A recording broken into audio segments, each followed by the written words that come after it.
Hello everyone. आज मैं लेकर के आ गई हूँ आप लोगों के लिए एक बहुत ही इंटरेस्टिंग सा ड्रामा जो कि आप लोगों को काफ़ी ज़्यादा पसंद आने वाली है। फटाफट से इस वीडियो को लाइक कर देना एंड मेरे चैनल को भी सब्सक्राइब कर देना ताकि ऐसे ड्रामास को आप मिस न कर दो। बिना देरी के हम चलते इस प्यारी सी स्टोरी की तरफ।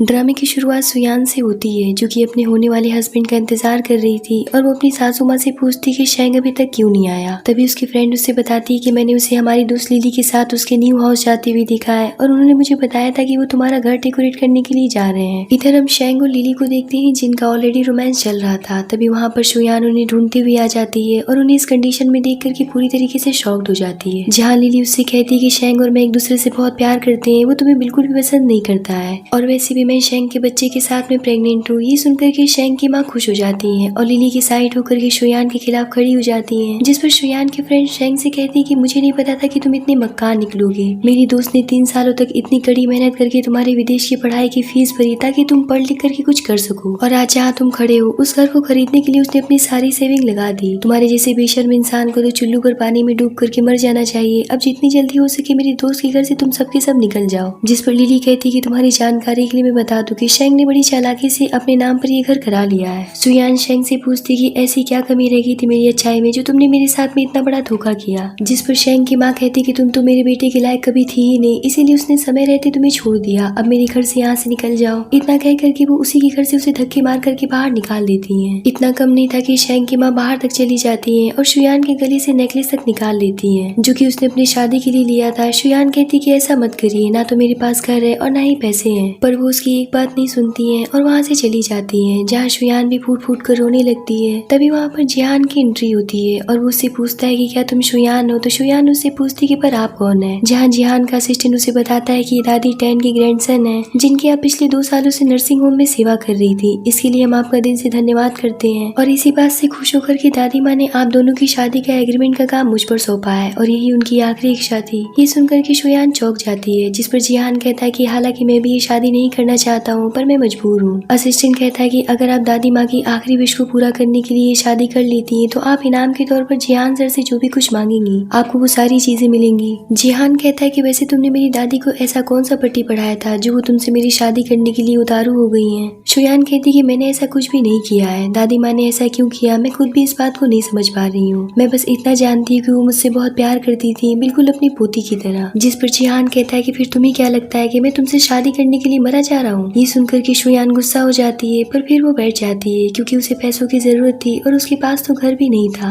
इसीलिए वो जिहान से शादी करने के लिए तैयार हो जाती है और उससे कहती कि आप इस बात से बिल्कुल निश्चिंत रहिएगा कि मैं आपके पर्सनल लाइफ में कोई इंटरफेयर करूंगी, पर मुझे इस वक्त 5 लाख की जरूरत है। जल्दी मैं आपके पैसे आपको वापस कर दूंगी। ये सुनते ही जिहान उसे 5 लाख का चेक दे देता है और कहता है कि याद रखना कि ये शादी हमारे बीच बस एक समझौता है, उससे ज्यादा और कुछ भी नहीं। जिसके बाद वो दोनों शादी कर लेते हैं। जहाँ शुयान उससे कहती कि मुझे पता है कि मैंने इस शादी का फायदा उठाया है पर मैं जल्दी आपके पैसे वापस कर दूंगी। इतना कह करके वो उसे अपना सैलरी कार्ड देती है पर जिहान उसे नहीं लेता है। जिस पर शुयान कहती कि मिस्टर जिहान, मैं ये बात अच्छी तरीके से जानती हूँ कि आपकी फैमिली इतनी भी अमीर नहीं है और आपने मुझे जो पैसे दिए वो पक्का दादी ने ही आपके लिए छोड़ा होगा और आप इतने बड़ी रकम को कैसे हल्के में ले सकते हैं, ऊपर से आप कोई काम भी नहीं करते हैं। ये सब सुन करके तो जिहान कंफ्यूज हो जाता है क्योंकि शुयान सिर्फ जिहान की दादी माँ की हॉस्पिटल में देखभाल की थी। उसे जिहान की पोजीशन के बारे में कुछ भी नहीं पता था। जिहान उसे पूछता है कि ये सब किसने बता दिया कि मैं काम नहीं करता हूँ। तो शुयान उसे बताती कि दादी माँ अक्सर मुझसे कहती थी कि आप एक हाई टेम्पर के बुरे स्वभाव वाले लड़के हैं और इसी वजह से आपकी शादी भी नहीं हो रही है। इसीलिए उन्होंने मुझसे कहा था कि तुमसे अच्छा जिहान के लिए कोई और नहीं हो सकता है। इसीलिए उन्होंने अपने विल में हमारी शादी के बारे में लिखा है। तो जिहान सोचता है कि क्या सच में ही नहीं जानती कि मैं कौन हूँ। जिहान उससे कहता है कि फिर चलो मेरे घर। तो शुयान कहती कि पर हम एक साथ कैसे रह सकते हैं। जिहान कहता है कि क्यों, क्या मैं इतना भयानक दिखता हूँ, चुपचाप मेरे साथ चलो। शुयान सोचती कि मैं ऐसे इंसान के साथ एक ही घर में कैसे रहूंगी। जिसके बाद जिहान अपने असिस्टेंट को मैसेज करता है और उससे कहता है कि आधे घंटे के अंदर किसी पुराने घर का अरेंजमेंट करो जो कि पूरी तरीके से भ्रष्ट कंडीशन में हो, जिसे देख करके ऐसा लगे कि वहाँ पर कोई सिंगल इंसान रहता है और पता लगाओ कि उन 2 वर्षों में शुयान ने नर्सिंग होम में क्या क्या किया था। और वो शुयान को देख करके सोचता है कि अगर तुम मेरे साथ खेल रही हो तो फिर देखो मैं भी तैयार हूँ। जिहान जब उस घर में पहुंचता है तो शुयान उस घर में पड़े मैगजीन को देखती है और जिहान से पूछती है कि आप दिन रात अपनी गंदी निगाहों से इन लड़कियों को घूरते रहते हैं। हालांकि जिहान की इमेज शुयान की नजरों में ऑलरेडी बहुत खराब थी, पर जियान ऐसा लड़का नहीं था। शुयान कहती कि आपको ऐसी गंदी चीजों के शौक पालने से अच्छा है कि आप कुछ काम करें, ना कि अपनी दादी के पैसों को खर्च करके सब कुछ बर्बाद कर दें। सोचिए अगर दादी नहीं होती तो आप क्या करते, आपका क्या होता। और एक बात मैं आपको अच्छी तरीके से याद दिला दूंगी, आप मेरे साथ में ऐसा वैसा करने की सोचिएगा भी मत। जिस पर जिहान कहता है कि सोचना वो क्या होता है, मैं तो कर बैठता हूँ। शुयान सोचती कि ये इंसान तो बहुत ही ज्यादा छिछोरा है। तभी शुयान को पता चलता है कि उसकी चाची ने हॉस्पिटल में हंगामा मचा रखा है और उसकी मदर को मेडिसिन भी नहीं देने दे रही है। शुयान जब वहाँ पर पहुँचती थी, उसकी चाची उससे कहती कि बेशर्म लड़की, इतने दिन से तुम हमारे पैसे लेकर के गायब हो। क्या तुम भूल गई हो जब तुम्हारी माँ का एक्सीडेंट हुआ था, तब 15 दिन के अस्पताल का बिल मैंने भरा था, जो कि पूरे 5 लाख है। शुयान कहती कि मेरे माता पिता ने भी आपके बुरे वक्त पर आपकी बहुत सहायता की है, और अभी मेरी माँ बेड पर है तब भी आप ऐसी बातें कर रही हैं। ऊपर से आप उनके इलाज में भी अड़चन बन रही हैं। पर उसकी चाची उसकी एक बात नहीं सुनती है और उसके ऊपर हाथ उठा लेती है। तभी वहाँ पर जिहान आकर के उनसे कहता है कि आपकी इतनी हिम्मत जो आप मेरी वाइफ पर हाथ उठा रही हैं। उसकी शादी का नाम सुन करके तो सभी शॉक्ड हो जाते हैं, जिस पर उसकी सिस्टर कमेंट करने लगती है कि ये इतनी बेशर्म है कि शेंग ने इसे छोड़ दिया तो इतनी जल्दी इसने दूसरा आदमी ढूंढ लिया। वो जिहान से कहती कि कहाँ आप ऐसी लड़की के चक्कर में पड़ गए हैं जिसे कोई भी पसंद नहीं करता है, जितनी जल्दी हो सके आप इसे छोड़ करके यहाँ से चली जाइए। तो जिहान उससे कहता है कि मैं तुम्हारी जैसी गटर छाप लड़कियों से बात करना पसंद नहीं करता हूँ जो अपनी बहन के लिए ऐसी बातें करती हो। शुयान जैसी भी हो मेरी वाइफ है, इसीलिए सोच समझ करके आगे से उसके साथ में बुरा व्यवहार करना। उसकी आंटी उससे कहने लगती कि अब जैसा कि आप इसके हस्बैंड है तो मेरे पैसे वापस करने का भी अधिकार आपका है। इतना कह करके वो वहाँ पर हंगामा मचाने लगती है। अब जिहान सोचता है कि शुयान को तो यही पता है कि मैं नकारा हूँ तो मैं अभी इनके पैसे तुरंत वापस कर भी नहीं सकता हूँ, इसीलिए वो उसकी आंटी से कहता है कि मैं 3 दिनों में आपके पैसे आपके खाते में भेज दूंगा। मैं आशा करता हूँ कि जिसके बाद आप लोग गलती से भी हमारे नजरों के सामने कभी भी नहीं आएंगे। ये सुनकर के वो लोग वहाँ से चले जाते हैं। शुयान जिहान से पूछती कि पर आपके पास में इतने पैसे आएंगे कहाँ से।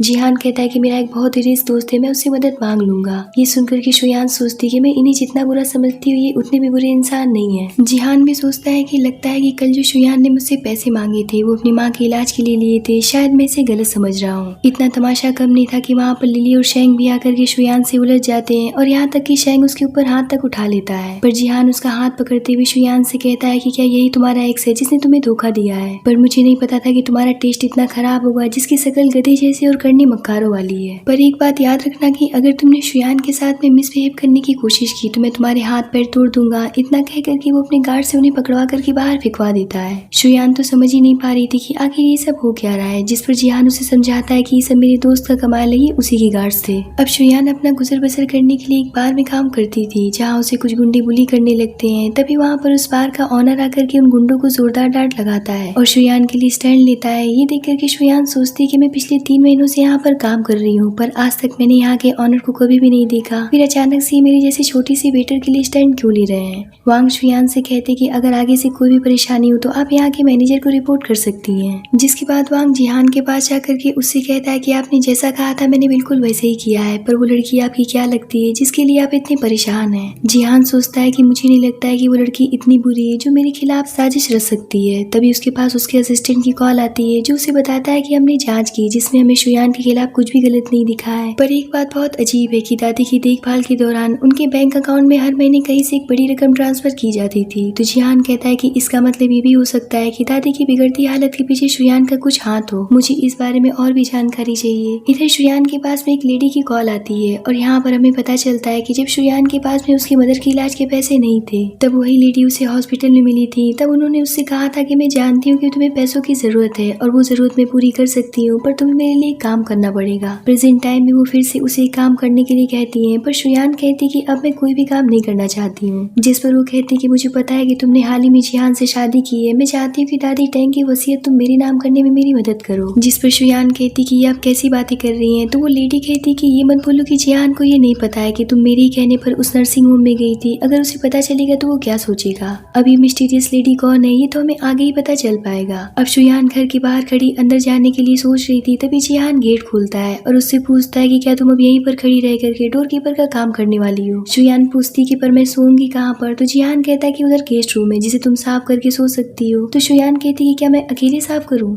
जिस पर जिहान कहता है कि क्या कहा तुमने, क्या मैं तुम्हारी ये काम करवाने में मदद करूँ। इससे बेहतर तो यही होगा कि मैं तुम्हारे नहाने के बाद में तुम्हें प्यार से अपने गोद में उठा करके अपने बेड तक ले जाऊँ और तुम्हें गाना गा करके सुला दूँ। तो शुयान कहती कि नहीं नहीं आप जाइए। तो जिहान कहता है कि मैं सोने जा रहा हूँ, गलती से मुझे जगह मत देना। अब जिहान के सोने के बाद में शुयान चुपके से उसके रूम में जाती है, पर जिहान तो जगह था और वो सोचता है कि जंगली लड़की मेरे रूम में क्या करने आई है। तभी शुयान उसकी फोटोज लेने लगती है और सही एंगल से फोटो लेने के चक्कर में वो सीधा जिहान के ऊपर गिर पड़ती है और गलती से उसे किस कर बैठती है, जिस पर जिहान उसे अपनी तरफ खींच करके कहता है कि क्या तुम पागल हो गई हो, आखिर तुम करना क्या चाहती हो जो इतनी आधी रात में मेरे रूम में आकर के मुझे किस करने लगी। शुयान कहती कि मैंने नहीं किया है, बस गलती से हो गया। जिस पर जिहान कहता है कि तुम मेरे रूम में आखिर करने क्या आई हो, जिस पर शुयान उसे एक मुक्का मार करके वहाँ से भाग जाती है। जिहान तो समझ ही नहीं पा रहा होता है कि आखिर वो मेरी फोटोज क्यों ले रही थी और आज तो उसने मुझे किस भी कर दिया। इधर शुयान आकर के अपने रूम में उस लेडी की बातें सोचती है जब उसने दादी माँ की वसीयत के बदले उसे सौदा करने के लिए कहा था, लेकिन शुयान किसी को भी धोखा देने से साफ इनकार कर देती है। तब वो लेडी उससे कहती कि मैं तो तुम्हें परख रही थी कि आखिर तुम कैसी लड़की हो, पर वाकई में तुम बहुत ईमानदार हो, पर प्लीज मेरा एक काम कर दो, रोज जिहान की फोटो क्लिक करके मुझे 10 दिनों तक भेज देना। और इसीलिए शुयान जिहान की तस्वीर लेने गई थी। अगले दिन वो तैयार होकर के हान ग्रुप में इंटरव्यू लेने के लिए जा रही होती है और हान ग्रुप किसी और का नहीं बल्कि जिहान का ही था। जब ये बात जिहान को पता चलती है तो वो काफी परेशान हो जाता है, जहाँ वो अपने असिस्टेंट से कहता है कि आज जो इंटरव्यूज चल रहे हैं उनके बायोडाटास मुझे देखने हैं। इधर शुयान का इंटरव्यू चल ही रहा होता है, हालांकि उसके पास में ग्रेजुएशन के अलावा और कोई हाई लेवल की डिग्री नहीं थी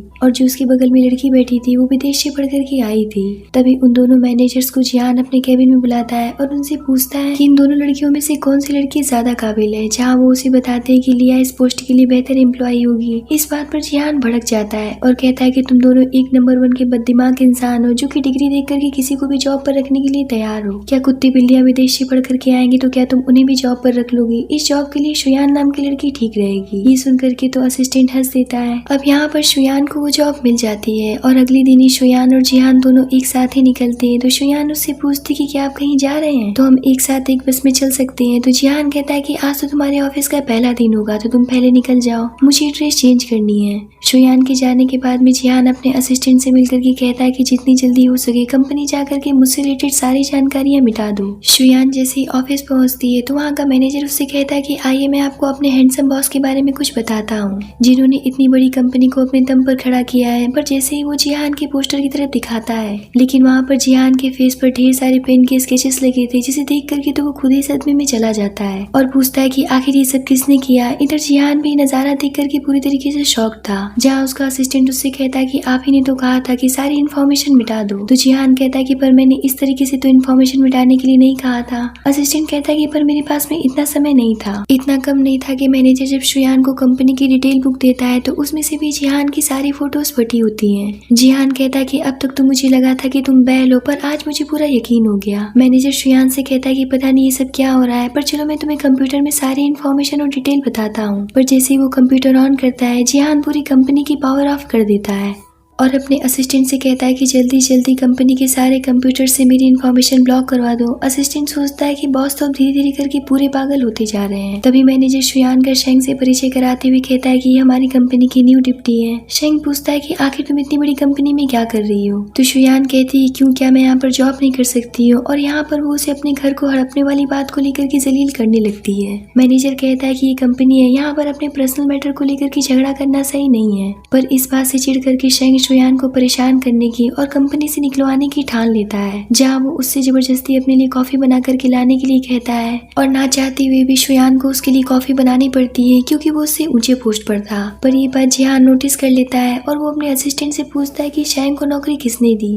तो असिस्टेंट कहता है कि पर बॉस उसके रिज्यूम में कोई भी गड़बड़ी नहीं थी, उसने इंटरव्यू पास किया है। तो जिहान कहता है कि वो मेरी वाइफ का एक्स है, ध्यान रहे वो अपने ओहदे का इस्तेमाल करके मेरी वाइफ या फिर किसी भी कर्मचारी को परेशान करता नजर आया तो उसे तुरंत ही जॉब से फायर कर देना। इधर शेंग शुयान से कहता है कि फिर से मेरे लिए कॉफी बना करके ले आओ, वरना यहाँ से जॉब से रिजाइन करके निकल जाओ। तभी उसके पास में मैनेजर की कॉल आती है और वो उससे कहता है कि मैंने तुमसे कहा था ना कि शुयान को पिछली बातों को लेकर के उसे यहाँ पर परेशान मत करना, वरना ये तुम्हारे लिए भारी पड़ सकता है। ये सुनकर के शेंग अपनी औकात में आ जाता है और शुयान से कहता है कि अब से तुम्हें मेरे लिए कॉफी बनाने की कोई भी जरूरत नहीं है। शुयान तो समझ ही नहीं पाती कि अब इसे अचानक से क्या हो गया। घर पहुँच कर के शुयान अपने बॉस की तारीफ पर तारीफी की जा रही थी और कहती कि आज उन्हीं की वजह से मुझे जॉब मिली है। मैं उनसे एक बार जरूर मिलना चाहती हूँ, पक्का वो बहुत हैंडसम होंगे। पर ये सब सुन करके तो जिहान की जेलसी का कोई भी ठिकाना नहीं रहता है और उसे अपने आप से जलन होने लगती है और वो उससे कहता है कि बस बहुत हुआ। इतना कह कर के वो वहाँ से जाने लगता है तो शुयान कहती कि पर बर्तन कौन धुलवाएगा, जिस पर जिहान कहता है कि मेरी जैसा अड़भंगी बेकार इंसान बर्तन भी नहीं धुलवा सकता है। इतना कह कर के वो वहाँ से चला जाता है। शुयान सोचती कि आखिर जिहान इतने गुस्से में क्यों था। दूसरी तरफ जिहान के पास में उसके इन्फॉर्मर की कॉल आती है जो उसे बताता है कि शुयान की आपकी दादी माँ की बिगड़ती हालत से कोई भी लेना देना नहीं है। कोई पैसों के लिए काम तो जरूर कर सकता है पर इतना समर्पित नहीं हो सकता है कि जब आपकी दादी माँ की ज्यादा कंडीशन खराब हो गई थी तब शुयान ने अपने हाथों से उन्हें नहलाया था और उनकी साफ सफाई की थी और उनके कपड़े तक बदले थे। ये सब सुनकर के जिहान के दिल में शुयान के लिए और भी ज्यादा प्यार बढ़ने लगता है। अगले दिन शेंग शुयान से कहता है कि मेरी आज रात एक क्लाइंट के साथ में डिनर है जहाँ तुम्हें मेरे साथ चलना होगा। उनसे हमें एक बहुत ही बड़ा ऑर्डर मिलने वाला है, इसमें तुम्हारा भी फायदा होगा। तो शुयान कहती कि पर तुम मेरे प्रति इतने अच्छे कब से हो गए। तो शेंग कहता है कि क्योंकि मुझे अपनी गलती का एहसास हो चुका है। इतना कह करके वो सोचता है कि वांग एक नंबर उनका ठगी क्लाइंट है जिसे मैंने तुम्हारे लिए चुना है। आज देखो तुम्हारे साथ में क्या होता है। अब डिनर पर शुयान शेंग के साथ तो चली जाती है लेकिन वहाँ पर मिस्टर वांग के साथ में ड्रिंक करने के लिए शेंग उसे फोर्स करने लगता है। तो शुयान कहती है कि तुम्हें पता है ना कि मैं ड्रिंक नहीं करती हूँ, जिस पर शेंग कहता है कि आखिर तुम चाहती क्या हो कि मिस्टर वांग इस डील को कैंसिल कर दें। ये सब सुनकर के शुयान को न चाहते हुए भी ड्रिंक करना पड़ता है पर वांग की हरकतें तो पहले से ही खराब थी। इधर जिहान की मीटिंग चल रही होती है और उसके रूम तक वांग की आवाजें जा रही थी। उसकी आवाजें सुनकर के मिस्टर किन कहते कि ये आवाज तो वांग की लग रही है। तो जिहान उनसे पूछता है कि क्या आप उन्हें जानते हैं। किन बताते हैं कि वांग एक बहुत ही बदनाम और चरित्रहीन किस्म का आदमी है। हाल ही में उसे एक रेस्टोरेंट में एक लड़की के साथ में छेड़छाड़ करते हुए पाया गया था। ये सब सुनकर के जिहान भागता हुआ वहाँ पर जाता है जहाँ वांग शुयान को परेशान कर रहा था और वो वांग से कहता है कि तुम्हारी इतनी हिम्मत भी कैसे हो गई मेरी वाइफ को हाथ लगाने की। जिहान को देख करके तो वांग का खून ही सूख जाता है और इससे पहले कि वो जिहान की पहचान सबके सामने उजागर करता, जिहान उससे कहता है कि अगर तुमने मेरी वाइफ के सामने मेरी पहचान बताई तो मैं तुम्हारे हाथ पैर तोड़ दूंगा। शेंग वांग से कहता है कि आप इतनी परेशान क्यों हो रहे हैं, वो तो एक मामूली सा इंसान है। तो वांग कहता है कि लगता है कि तुम मरना चाहते हो। शुयान जिहान से पूछती कि आखिर ये लोग आपसे इतना क्यों डर रहे हैं, जिस पर जिहान कहता है कि तुम्हें तो पता है ना कि मेरा कैरेक्टर कितना खराब है। जिहान सबसे कहता है कि आप लोग परेशान मत होइए, आप लोग अपना काम कंटिन्यू करिए, मैं अपनी वाइफ की तरफ से ये ड्रिंक कर लेता हूँ। ये देख करके किन उसके हाथों से ड्रिंक ले लेता है और कहता है कि नहीं मैं ऐसे पी लेता हूँ, जिस पर वांग कहता है कि नहीं मैं इसे घुटनों पर बैठ करके पीना चाहता हूँ। शुयान तो समझ ही नहीं पाती कि आखिर ये सब क्या हो रहा है। शाम को शुयान जिहान को लेकर के हॉस्पिटल जाती है क्योंकि आज उसकी माँ का जन्मदिन था, जहाँ जिहान उससे पूछता है कि आखिर माँ ऐसी कंडीशन में कैसे पहुँच गई, जिस पर शुयान उसे बताती है कि 5 साल पहले एक कार ने हमें टक्कर मार दी थी जिसकी वजह से माँ इस हालत में पहुँच गई और जिसने टक्कर मारी थी वो इंसान वहाँ से भाग गया जो आज तक नहीं पकड़ा गया है। और रही बात फादर की तो उन्होंने अपना घर बेच दिया और जिसके बाद में उन्होंने मेरी माँ को छोड़ दिया। ये सब सुनकर के जिहान बहुत दुखी हो जाता है और उससे कहता है कि मैं समझ सकता हूँ कि इन बीते सालों में तुमने कितना कुछ सहा है। शुयान कहती कि जब तक मेरी माँ ठीक नहीं हो जाती है तब तक मैं हार नहीं मानूंगी। जिसके बाद शुयान सबके लिए प्रार्थना करके अपनी मदर के लिए केक काटती है। अगले दिन जब वो ऑफिस जाती है तो उसे पता चलता है कि शेंग ने बोनस लिस्ट में से उसका नाम हटा दिया है। ये देख करके वो उसके ऊपर भड़क जाती है, जिस पर शेंग कहता है कि वांग मेरा क्लाइंट था और तुम्हारे जैसी एक नॉर्मल सी इंटर्न इतनी बड़ी डील को हैंडल नहीं कर सकती है। तभी उसके पास में असिस्टेंट की कॉल आती है और उसे अपने कैबिन में बुलाता है। शेंग जब असिस्टेंट के पास जाता है तो असिस्टेंट उससे पूछता है कि हमें पता चला है कि आप अपने से छोटे कर्मचारियों की मेहनत का श्रेय खुद लेना चाह रहे हैं। कल जब शुयान तुम्हारे साथ उस डील में गई थी फिर तुमने उसका नाम क्यों हटाया। यहाँ पर शेंग फंस जाता है और सफाई देने लगता है और अपनी जॉब को बचाने के लिए शुयान के आगे जाकर के गिड़गिड़ाने लगता है ताकि वो खुद इस डील का सारा श्रेय शेंग को दे दे, तभी उसकी जॉब बच पाएगी। बहुत सोचने के बाद में शुयान कहती कि मैं ये काम करने के लिए तैयार हूँ पर मेरी एक शर्त है, जब तुम मेरा घर मुझे वापस दोगे और मेरे घर के पेपर्स पर साइन करोगे। अब शेंग के पास में कोई और रास्ता नहीं बचता है, इसीलिए वो बाकायदा शुयान के घर के पेपर्स पर साइन करके उसका घर उसे वापस लौटा देता है। इधर जिहान को जब ये बात पता चलती कि शुयान ने अपनी मेहनत का सारा श्रेय शेंग को दे दिया है तो वो भी इस बात से हैरान हो जाता है। पर फिर वो कहता है कि हो सकता है कि उनके बीच में कोई समझौता हुआ हो, क्योंकि शुयान ऐसी लड़की नहीं है जो खुद के लिए स्टैंड ना ले सके। अब शेंग घर जाकर के लिली और अपनी मदर से शुयान का घर छोड़ करके चलने के लिए कहता है, पर उन दोनों में से कोई भी इतने अच्छे घर को छोड़ करके अपने पुराने घर में जाने के लिए तैयार नहीं नहीं होती। और शेंग की माँ लिली से कहती कि आज तुम्हारी वजह से हमें ये दिन देखना पड़ रहा है, पता नहीं कहाँ से मनोज ने मेरे बेटे को फंसा लिया। तभी वहाँ पर शुयान आती है और कहती कि अभी तक आप लोग मेरे घर से दफा नहीं हुए। ये सुनकर के शेंग की माँ उसके आगे गिड़गिड़ाने लगती है, पर जियान कहता है कि बस बहुत हुआ। यहाँ पर उन्हें पता चल जाता है कि शुयान ने तो शादी कर ली है। शुयान कहती कि मैं तो शेंग को धन्यवाद करना चाहती हूँ मुझे धोखा देने के लिए, वरना मुझे इतना अच्छा लाइफ पार्टनर कैसे मिलता। उन सभी के जाने के बाद में शुयान जिहान से कहती कि अब से ये घर आपका है, क्योंकि आपका इतना सारा कर्ज जो मेरे ऊपर है और ये घर मैंने आपके कर्ज चुकाने के लिए आपको दिया है, और हमारे डिवोर्स के बाद में मैं यहाँ से चली जाऊंगी। पर डिवोर्स का नाम सुन करके जिहान का मूड खराब हो जाता है। शुयान कहती कि आप ही ने तो कहा था कि शादी बस एक लेन देन है और दादी की अंतिम इच्छा है, उससे ज्यादा और कुछ भी नहीं। मैं नहीं चाहती हूँ कि आपको मेरी वजह से परेशानी हो। जिस पर जिहान कहता है कि अगर तुम्हें तलाक ही लेना था तो तुमने मुझसे शादी क्यों की। शुयान कहती कि आपको क्या हो गया है, जिस पर जिहान सोचता है कि आखिर मैं इतना गुस्सा क्यों हो रहा हूँ, मैं भी तो यही चाहता था। और वो उससे कहता है कि जो सही लगे वो करो। इतना कह करके वो गुस्से से वहाँ से चला जाता है, पर इनकी सारी बातें शेंग सुन लेता है और उसे उनकी सारी सच्चाई पता चल जाती है। दूसरे दिन जिहान अपने बचपन की दोस्त एनी से मिलता है, जो कि अपनी पढ़ाई कंप्लीट करके विदेश से वापस आई थी। तभी जिहान के पास में शुयान का मैसेज आता है, जिसे देख करके वो काफी परेशान हो जाता है। इधर शुयान और उसकी दोस्त भी रेस्टोरेंट में होते हैं, जहाँ उसकी दोस्त जिहान को उसकी दोस्त के साथ में जाता देख लेती है और वो शुयान से कहती है कि तुम्हारे हस्बैंड किसी और लड़की के साथ में क्यों घूम रहे हैं। घर आकर के जिहान शुयान से पूछता है कि आखिर तुमने मुझे तलाक के लिए मैसेज क्यों भेजा था, क्या तुम्हें मुझसे तलाक लेने की इतनी जल्दी है। यहाँ पर शुयान को लगता है कि जिहान का बाहर अफेयर चल रहा है और वो उससे कहती कि क्या हमारे बीच में पति पत्नी जैसा कोई भी रिश्ता है, क्या मैं ये जान सकती हूँ कि आप पिछले 2 दिनों से नाइट में घर लेट क्यों आ रहे हैं। जिहान सोचता है कि मैं सियानी के बारे में बता भी नहीं सकता हूँ, वरना मेरी पहचान उजागर हो जाएगी। इसीलिए जिहान उससे झूठ बोल देता है कि मुझे बाहर कुछ काम था, और उसका झूठ सुनकर के शुयान का शक यकीन में बदल जाता है और शुयान दुखी होकर के कहती कि अब मैं और इस रिश्ते में नहीं रहना चाहती हूँ, मैं खुद वकील ढूंढ करके तलाक के पेपर बनवा लेती हूँ। ये सुनकर के जिहान भी दुखी हो जाता है। यहाँ पर दोनों एक दूसरे को बहुत प्यार करने लगे थे, पर वक्त और हालात उनके अगेंस्ट खड़े थे। शुयान जिहान को उसके घर की चाबी देते हुए उसका घर छोड़ करके चली जाती है।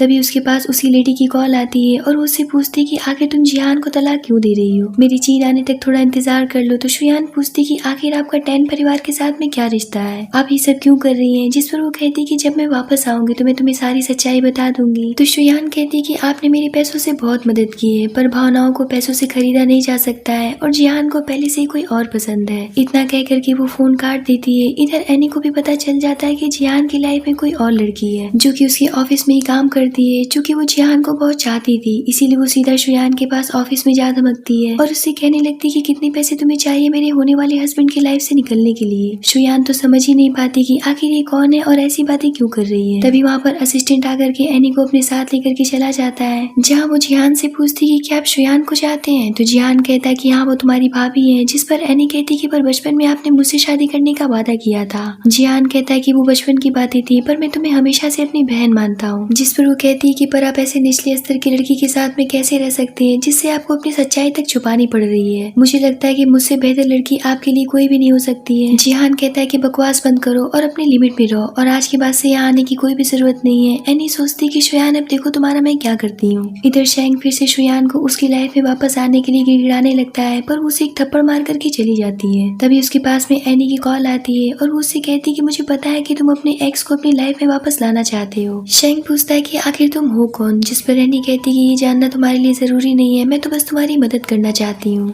मैंने सुना है कि तुम्हारी फैमिली तुम्हारे पुराने घर में सड़ रही है। अगर तुम इस बात का वादा करते हो कि तुम शुयान के साथ में अपने रिश्ते को फिर से जिंदा कर लोगे, तो मैं तुम्हें शहर के बीच एक बहुत बड़ा विला खरीद करके दूंगी। इतना कह करके वो उसके अकाउंट में 2 मिलियन ट्रांसफर कर देती है। पैसे देख करके तो शेंग खुशी से पागल हो जाता है और कहता है कि ये काम हो जाएगा। जिसके बाद वो इस प्लान को अंजाम देने के लिए शुयान की कॉफी में चुपके से नशा मिला देता है, जिसे पी करके शुयान के ऊपर असर होने लगता है और इसी बात का फायदा उठा करके वो उसके साथ में जबरदस्ती करने लगता है। शुयान उससे खुद को बचाने की बहुत कोशिश करती है। इधर जिहान डिवोर्स वाली बात को लेकर के काफी परेशान था, जिस पर उसका असिस्टेंट उसे समझाता है कि आखिर आप उन्हें सारी सच्चाई क्यों नहीं बता देते हैं और ये बात क्यों नहीं एक्सेप्ट कर लेते कि आपको मैडम से प्यार हो गया है। तभी जिहान के पास में शुयान की कॉल आती है और उसकी घबराई हुई आवाज सुनकर के जिहान फौरन से ऑफिस पहुंचता है और शेंग से उसे बचा करके अपने साथ घर लेकर के जाता है, जहाँ शुयान उसे अपनी ओर खींचते हुए कहती है कि मैं आपको तलाक नहीं देना चाहती हूँ। मुझे भी इस बात से बहुत दुख पहुंच रही है, क्योंकि मैं आपको बहुत प्यार करने लगी हूँ, पर अफसोस की बात तो ये है कि आप किसी और को पसंद करते हैं। जिहान कहता है कि मैं किसे पसंद करने लग गया। तो शुयान कहती कि उसी रेस्टोरेंट वाली लड़की को, जिसे मैं नहीं देख पाई थी और आप चले गए थे। जिस पर जिहान हंस करके कहता है है कि पागल वो तो मेरी बहन जैसी है। तो शुयान कहती है कि पर आप मुझे भी तो नहीं पसंद करते हैं। जिहान कहता है कि ऐसा किसने कहा। इतना कहकर कि वो दोनों एक दूसरे के साथ में बहुत प्यार से नाइट स्पेंड करते हैं। अगली सुबह जब शुयान की आंख खुलती है तो वो जिहान को अपने सामने पाकर के शॉक्ड हो जाती है और सोचती कि ये मैंने क्या कर दिया। तभी जिहान भी उठ जाता है और कहता है कि अब ये मत कहना कि ये सब मैंने किया था। अगर तुम मुझे इतना ही पसंद करती थी तो पहले ही बता देती। ये सुनकर के तो शुयान शर्मा जाती है और कहती है कल मैं बहुत नशे में थी। इधर शेंग को नौकरी से निकाल दिया जाता है तो असिस्टेंट जिहान से कहता है कि शेंग की डिप्टी की पोस्ट खाली हो गई है तो क्यों ना आप शुयान का ही प्रमोशन कर दें। जिहान कहता है कि अचानक से हम ऐसा नहीं कर सकते वरना उसे शक हो जाएगा। असिस्टेंट कहता है कि पर बॉस अब आपको अपनी सारी सच्चाई उन्हें बता देनी चाहिए। तो जिहान कहता है कि बस इसी बात से तो मैं डर रहा हूँ। इतना कहकर कि वो एक मीटिंग के लिए जाने लगता है और उनकी सारी बातें शेंग सुन लेता है और जिहान को प्रेसिडेंट के ऑफिस से निकलता हुआ भी देख लेता है और उसे पता चल जाता है कि जिहान कौन है। जिसके बाद वो जिहान के ऑफिस में घुस करके कंपनी के सारे सीक्रेट्स वो अपने मोबाइल में चुरा लेता है। जिसके बाद वो एनी को कॉल करके कहता है कि आज तुम्हारी वजह से मेरी नौकरी चली गई। अब बेहतर यही हुआ कि तुम मेरी मदद करो, बदले में मैं तुम्हारी मदद करूंगा। एनी समझ जाती है कि इसे पता चल चुका है कि मैं कौन हूँ। शेंग उसे धमकाते हुए कहता है कि अगर तुमने मेरी मदद नहीं की तो मैं सारी सच्चाई जिहान को बता दूंगा। जिसके बाद वो सोचता है कि देखो शुयान, मैं तुम्हारा और तुम्हारे अमीर पति की जिंदगी कैसे बर्बाद करता हूँ। इधर जिहान शुयान को बहुत ज्यादा प्यार करने लगा था और वो उसे अपनी सच्चाई बताने से डर रहा था और इसी चक्कर में वो उसे झूठ पे झूठ बोले जा रहा था। यहाँ तक कि वो शुयान को असली नेकलेस गिफ्ट करके उसे नकली बता देता है। शुयान कहती कि आपको ये सब करने की कोई भी जरूरत नहीं है, मुझे बस आपका प्यार चाहिए और कुछ भी नहीं। अगले दिन जब वो ऑफिस जाती है तो उसका नेकलेस देख करके वहाँ पर बैठी लड़कियां उससे कहती है कि ये नेकलेस तो कल ही लॉन्च हुआ है, तुम्हारा बॉयफ्रेंड लगता है कि बहुत अमीर है। शुयान कहती कि पागल ये तो नकली है। जिस पर वो कहती कि अब बस भी करो, ये नेकलेस कल ही लॉन्च हुआ है, नकली कहाँ से बन जाएगा। ये सुनकर के शुयान सोचती कि अगर ये नेकलेस असली है तो जिहान के पास भी इतने पैसे कहाँ से आए और दादी की छोड़े हुए पैसे भी इतने नहीं जिससे कि इस नेकलेस को खरीदा जा सके। आखिर जिहान मुझसे क्या छुपा रहा है। दूसरी तरफ एनी जिहान से माफी मांग करके उसे अपने जन्मदिन पर इनवाइट करती है। शुयान जब ऑफिस से निकलती है तो उसे रास्ते में शेंग मिलता है और वो उससे कहता है कि तुम्हें क्या लगता है कि तुम्हारा पति बहुत गरीब और ईमानदार है। शुयान कहती कि मुझे तुम्हारी बकवास नहीं सुननी है। जिस पर शेंग कहता है कि तुम्हें ये बात अजीब नहीं लगती है कि तुम्हारी हर प्रॉब्लम को सॉल्व करने के लिए तुम्हारा पति तुम्हारे कंपनी में कैसे पहुंच जाता है। अगर तुम्हें उसकी सारी सच्चाई जाननी है तो तुम्हें एक पार्टी में जाना होगा। इतना कह करके वो उसे एनी की बर्थडे पार्टी की इनविटेशन दे देता है। जब शुयान वहाँ पर पहुंचती तो एनी ने पहले से पार्टी में ये बात फैला रखी थी कि जिहान ही वो लड़का है जिससे कि उसकी शादी होने वाली है और शुयान लोगों की मुंह से बात सुन लेती है और साथ ही जिहान को एनी के साथ भी देख लेती है। सारी सच्चाई जान करके उसका दिल और भरोसा दोनों टूट जाता है और यहाँ पर जिहान भी उसे देख लेता है पर शुयान वहाँ से चली जाती है और वो जिहान के द्वारा बोली गई सारे झूठ को याद करने लगती है। तभी वहाँ पर जिहान आ जाता है और वो चाह करके भी शुयान को अपनी कंडीशन नहीं समझा पाता है। शुयान कहती कि हम दोनों बहुत अलग दुनिया से बिलोंग करते हैं, अगर दादी माँ की इच्छा ना होती तो मैं ये शादी कभी भी नहीं करती और जब मैंने आपकी सारी सच्चाई जान ली है तो मैं ये भी बता दूं कि मैं आपके जैसे इतनी बड़ी अमीर आदमी के लायक नहीं हूँ। अब यही सही समय है कि हम डिवोर्स लेकर के अलग हो जाएं। इतना कह करके वो वहाँ से चली जाती है। इस बात से जिहान भी काफी हर्ट हो जाता है जहाँ उसका असिस्टेंट उससे कहता है कि इस तलाक के पेपर को घूरते रहने से अच्छा है कि आप मिस शुयान को जा करके मनाइए। तो जिहान कहता है कि तुम्हें क्या लगता है कि मैंने उसे मनाने की कोशिश नहीं की है, मैंने हर एक संभव कोशिश की है। तभी वहाँ पर एक एम्प्लॉय आकर के बताता है कि शुयान ने रिजाइन दे दिया है। जिस पर जिहान उसके पीछे भागते हुए जाता है पर शुयान वहाँ से चली जाती है। तो जिहान भी उसके पीछे भागता हुआ घर जाता है और उससे कहता है कि हाँ ये सच है कि मैंने तुमसे झूठ बोला था पर मैं अब तुमसे बहुत प्यार करने लगा हूँ। शुयान कहती कि आपने मुझे हर कदम पर धोखा दिया है। आज मुझे इस फाइल के जरिए ये भी पता चल गया कि आपको शुरू से मेरे ऊपर शक था कि दादी माँ के साथ में मैंने जरूर कुछ गलत किया है, तभी आपने इतना बड़ा धोखा और झूठ डिजाइन किया मेरे पीठ पीछे। इसमें प्यार कहाँ पर है। भले मैं गरीब हूँ पर इतनी बेशर्म नहीं हूँ कि किसी के साथ में गलत करूँ। अब मैं अपने आत्मसम्मान को और ठेस नहीं पहुँचा सकती हूँ और न ही मैं आपको देखना चाहती हूँ। इतना कहकर कि वो वहाँ से चली जाती है। जिहान भी यहाँ पर गिल्ट से भर जाता है। इतना कम नहीं था कि जिहान के पास में कंपनी से कॉल आती है और उसे पता चलता है कि उसकी कंपनी की सीक्रेट किसी ने चुरा करके भेज दी है, जिसकी वजह से जी ग्रुप के शेयर बहुत तेजी से गिर रहे हैं। इधर शेंग और एनी अपने इस प्लान में कामयाब होते नजर आते हैं और शेंग उससे कहता है कि अब जिहान अपनी बर्बाद होती कंपनी को बचाने की कोशिश करेगा और इसी बात का फायदा उठा करके तुम उससे कहना कि अगर वो तुमसे शादी कर लेता है तो तुम्हारे फादर उसकी कंपनी को बचा लेंगे। और फिर वो मन में सोचता है कि मैंने इस इन्फॉर्मेशन को कई कंपनियों को भेज दिया है, अब तुम चाह करके भी जिहान को दिवालिया होने से नहीं रोक पाओगी। अगले दिन एनी उसकी कंपनी को बचाने के लिए शादी का प्रस्ताव रखती है और कहती कि आप उस भिखारी मनहूस लड़की को डिवोर्स क्यों नहीं दे देते हैं। तो जिहान कहता है कि तुम्हें कैसे पता कि हमारा डिवोर्स होने वाला है, और वैसे भी मैंने पहले ही तुमसे बता दिया है कि मैं तुम्हें अपनी बहन मानता हूँ और मैंने ये अधिकार किसी को भी नहीं दिया है जो कि मेरी पत्नी के लिए अपशब्दों का प्रयोग सहयोग करे। मैं अपनी वाइफ से बहुत प्यार करता हूँ और तुम ये सपना देखना छोड़ दो। बेहतर ये होगा कि तुम यहाँ से चली जाओ। मुझे तुम्हारे फादर की सपोर्ट की कोई भी जरूरत नहीं है। भले मैं रोड पर ही क्यों ना आ जाऊँ, पर मैं शुयान को नहीं छोड़ सकता हूँ। ये सुनकर के वो गुस्सा होकर के चली जाती है। उसके जाने के बाद भी जिहान सोचता है कि कहीं एनी उसे नुकसान न पहुँचा दे और ये भी मेरी वजह से होगा। इससे अच्छा मैं इस रिश्ते से शुयान को आजाद कर दूं। और यही सोच करके वो तलाक के पेपर्स पर साइन कर देता है। इधर बार में काम करते वक्त शुयान को लोगों की बातों से पता चलता है कि जी ग्रुप दिवालिया होने वाला है। लोग कहते हैं कि पता नहीं अब मिस्टर जिहान का क्या होगा। उन्होंने इतनी कम उम्र में अपनी काबिलियत और मेहनत के दम पर इतनी बड़ी कंपनी को खड़ा किया था। आज वो किन परिस्थितियों से गुजर रहे होंगे। ये सब सुनकर के शुयान को भी सदमा लग जाता है और उसे बिल्कुल भी अच्छा नहीं लगता है। दूसरी तरफ हम जिहान को देखते हैं जो कि अब पूरी तरीके से बर्बाद हो चुका था। यहाँ तक कि वो अपनी सारी गाड़ी की चाबियां भी असिस्टेंट को बेचने के लिए दे देता है और खुद पैदल निकल जाता है। जहाँ शेंग उसकी गिरी हालत को लेकर के उसका मजाक बनाने लगता है। तभी वहाँ पर शुयान आकर के उसके मुंह पर पानी फेंकते हुए कहती है कि तुम्हारे मुंह पर गालिक लगा है, तो बेहतर ये होगा कि पहले तुम जा करके इसे साफ कर लो। शेंग कहता है कि अब क्या तुम इस भिखारी के साथ रहोगी? अब तो ये तुम्हें 2 वक्त की रोटी भी नहीं दे सकता है। इस हिसाब से तुम मेरी क्यों नहीं बन जाती हो? शुयान कहती है कि अभी अभी जो भी कुछ तुमने कहा है वो मैंने रिकॉर्ड कर लिया है। अगर मैं इसी लिली के पास भेज दूं तो तुम्हारा क्या होगा? ये सुनकर के शेंग वहाँ से भाग खड़ा होता है। जिहान उससे पूछता है कि तुम तो मुझसे बहुत नफरत करती हो ना? तो शुयान कहती है कि आपके असिस्टेंट ने मुझे बताया कि आपका घर कार सब कुछ बिक चुका है,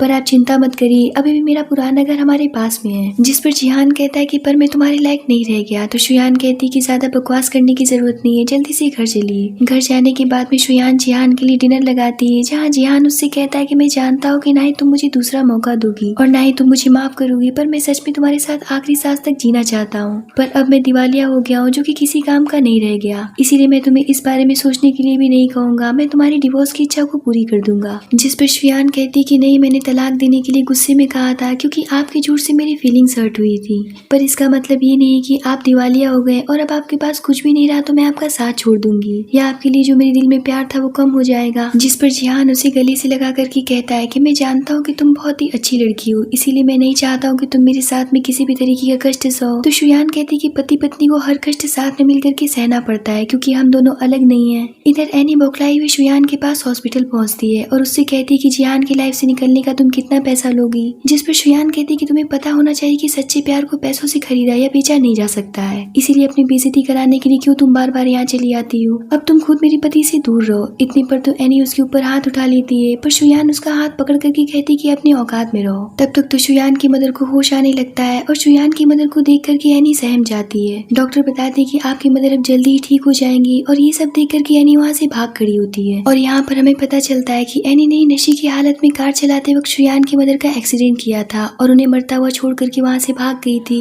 और उसी की वजह से आज तक उसकी मदर कोमा में थी। दूसरे दिन शुयान जिहान के ऑफिस उसके लिए लंच लेकर के जाती है और उससे कहती कि आपने अपने कभी किसी भी फैमिली मेंबर के बारे में मुझे क्यों नहीं बताया? तो जिहान उसे बताता है कि जब मैं बहुत छोटा था तब मेरी माँ मुझे दादी के पास छोड़ करके चली गई थी क्योंकि मेरे माता पिता का डिवोर्स हो गया था। दादी ने मुझे समझाया कि तुम्हारी माँ के पास इसके अलावा कोई और दूसरा रास्ता नहीं था क्योंकि उन दोनों के बीच में प्यार था ही नहीं, केवल उनकी शादी बिजनेस को बढ़ाने के लिए किया गया था और मैं वो बदनसीब बच्चा था जो कि अपनी माँ के प्यार के लिए तरसता रह गया। पर जब मैंने तुम्हें देखा तो मुझे लगा कि शायद कोई तो है जो कि मुझसे प्यार करता है। पर आज तुम ये सब अचानक से मुझसे क्यों पूछ रही हो? यहाँ पर हमें एज ए ऑडियंस पता चलता है कि जो मिस्टीरियस लेडी शुयान से बात करती थी और जिन्होंने जिहान की तस्वीरें लेने के लिए कहा था वो कोई और नहीं बल्कि जिहान की माँ थी। जहाँ शुयान उसकी माँ से जिहान को मिलवाती है और यहाँ पर हमें सारी सच्चाई पता चलती है कि उसकी मदर ने शुयान को उसकी दादी की देखभाल करने के लिए भेजा था क्योंकि वो उसकी दादी और जिहान से बहुत प्यार करती थी। पर तलाक के बाद में वो खुद के पैरों पर खड़ी होने के लिए विदेश चली गई थी क्योंकि ये समाज तलाक के बाद में किसी भी औरत को जीने नहीं देती है। पर वो वहाँ रह करके भी उनके बारे में सोचती रहती थी। तो जिहान उनसे पूछता है कि फिर वो शादी की वसीयत का क्या चक्कर था? तो उसकी मदर कहती कि इसमें मैंने कुछ भी नहीं किया था, शुयान इतनी प्यारी लड़की है जो कि दादी को पसंद आ गई और ये उन्हीं का फैसला था। वो जिहान से कहती कि मैं जानती हूँ कि मैं एक अच्छी माँ कहलाने के काबिल नहीं हूँ, पर फिर भी मैं तुमसे माफी मांगती हूँ। जिस पर जिहान कहता है कि मैं आपको माफ कर सकता हूँ, पर इसके लिए आपको मुझे अपने हाथों से खाना बना करके खिलाना होगा। ये सुनकर के उसकी मदर बहुत खुश हो जाती है और कहती कि मैंने तुम दोनों के कार्ड पर 50-50 मिलियन ट्रांसफर कर देती हैं ताकि तुम दोनों मिलकर के अपनी प्रेजेंट कंडीशन को सही कर सको और तुम इसे लेने से इनकार भी नहीं कर सकते हो, क्योंकि आज से मैं तुम्हारी कंपनी के शेयर होल्डर हूँ। इतना कह करके वो वहाँ से चली जाती हैं, जिसके बाद शुयान जियान को अपनी मदर से मिलवाती है जो कि अब होश में आ चुकी थी, और वो उनका जियान से परिचय कराती है और बताती है कि ये आपके दामाद हैं और मैंने शादी कर ली है। ये सुनकर के उसकी मदर भी बहुत खुश हो जाती है। शुयान उनसे पूछती कि माँ, क्या आपको एक्सीडेंट वाले दिन याद है? जहाँ उसकी माँ याद करती हुई उसी गाड़ी नंबर बताने की कोशिश करती है। इधर एनी बाहर खड़ी होकर के ये सब देख रही होती है और एनी को शेंग नोटिस कर लेता है और उसे उसकी सच्चाई का पता चल जाता है, जहाँ वो उससे मिलकर के कहता है कि पुलिस मुझे ढूंढ रही है और उन्होंने मेरी सारी संपत्ति जब्त कर ली है और अब तुम मेरी मदद करने से पीछे हट रही हो, जबकि इन सब में तुम्हारा भी हाथ था। पर शुयान की मदर वाले कांड में भी तुम्हारा ही हाथ होगा, ये तो मुझे नहीं पता था। एनी कहती है कि मुझे नहीं पता कि तुम क्या बकवास कर रहे हो, तो शेंग कहता है कि मुझे अच्छी तरीके से पता है कि तुमने ही उसकी माँ का एक्सीडेंट किया था और अब तुम्हें डर है कि कहीं उसकी माँ तुम्हारा पर्दाफाश न कर दे। अगर तुम इस मामले को इजिली सॉल्व करना चाहती हो तो उस हिसाब से तुम्हें मुझे पैसे भी देने होंगे। एनी कहती है कि आखिर तुम करोगी क्या? तो शेंग कहता है कि शुयान की माँ को हमेशा के लिए शांत कर दूंगा। ये सुनकर के एनी उसे पैसे देने के लिए तैयार हो जाती है, पर असिस्टेंट एनी और शेंग को एक साथ देख लेता है। अब शेंग अपने काम को अंजाम देने के लिए हॉस्पिटल पहुंच जाता है, पर इससे पहले कि वो आंटी को नुकसान पहुंचा पाता, वहाँ पर शुयान आ जाती है और पुलिस उसे मौके पर रंगे हाथों पकड़ लेती है, क्योंकि जियान को पहले से पता चल चुका था कि कंपनी की सीक्रेट उसी ने चोरी किए हैं। पर उसे शक था कि इतने बड़े काम को वो अकेला अंजाम नहीं दे सकता है, जरूर इसके पीछे किसी और का भी हाथ है। इसीलिए उसने शेंग पर नजर रखने के लिए कहा था। यहाँ पर शेंग को पुलिस पकड़ करके ले जाती है, पर तभी शुयान की माँ को भी वो गाड़ी नंबर याद आ जाता है और वो शुयान को बता देती है। गाड़ी नंबर सुनकर के तो जियान शॉक्ड हो जाता है और वो बताता है कि ये गाड़ी तो 5 साल पहले एनी चलाया करती थी। इधर एनी कंट्री छोड़ करके भाग ही रही थी, पर तब तक वहाँ पर पुलिस पहुँच करके उसे भी गिरफ्तार करके ले जाती है। यहाँ पर सारे अपराधियों को उनकी की सजा मिलनी शुरू हो जाती है, जिसके बाद जियान और शुयान एक दूसरे को प्रपोज करते हुए एक दूसरे के साथ में जीने मरने का वादा करते हैं और फिर एक प्यारी सी किस के साथ में अपनी शादी को कंप्लीट करते हैं। और इसी के साथ में इस ड्रामे की यहीं पर हैप्पी एंडिंग होती है।